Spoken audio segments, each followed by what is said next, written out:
What's going on, you guys? Welcome back to the channel. And in today's video, I'm going to be doing a review on my experience with Rough Country suspension products.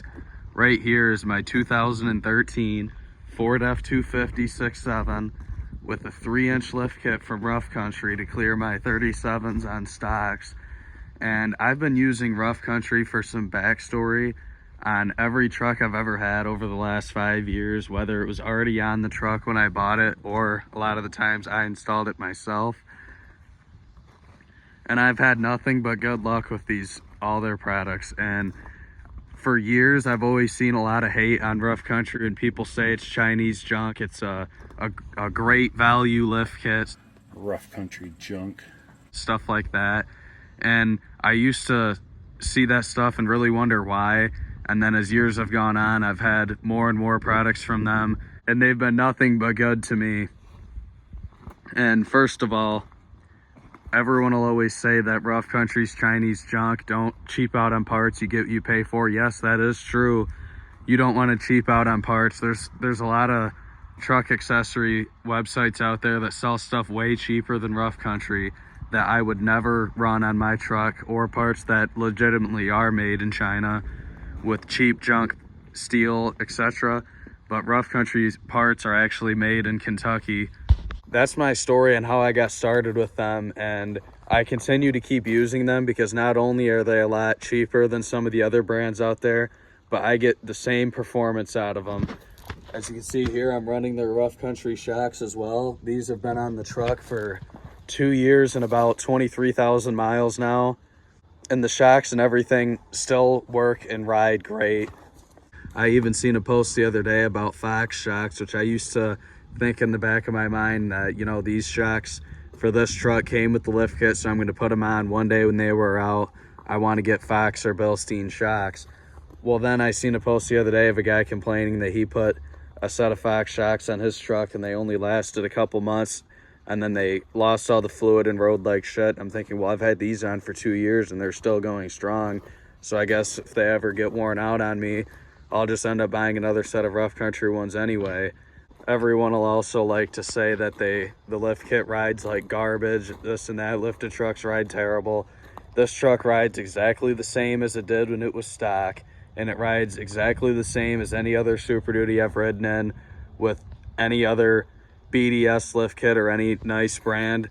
I'm sure there is a little difference that maybe I just didn't notice, but I don't know how you would compare it because you can't do a side-by-side comparison. You can only be riding in one truck at a time, and I don't know how you would measure like how smooth it's riding with an actual number to compare it to another brand to see which one's actually riding better or worse, versus it just being someone saying, oh yeah, it rides worse. You know, there's no way to actually prove it. And I feel like a good chunk of feeling like it rides better than a Rough Country lift, I feel like it's all mostly in your head, where, you know, you get in a truck with the Rough Country lift and you're focusing on how each bump feels really hard, thinking, oh man, that was really bumpy. It's because it has Rough Country. And then you get in the other truck and ride down the same road with a name brand lift, and you're going to be thinking, oh wow, that wasn't that bad in your mind because it's a lift kit that costs twice as much, so you're just assuming it's better. Now, the only exception I could say to this is right here, my truck has the full coil springs, no spacers, complete new coils, but it does have blocks under the leaf springs, which I personally don't have a problem with. I've never had a single issue. But in the past, when I was being extra cheap, I'd buy the Rough Country spacers, where it's just a little block that would go under your spring, or in my case, under my leaf spring.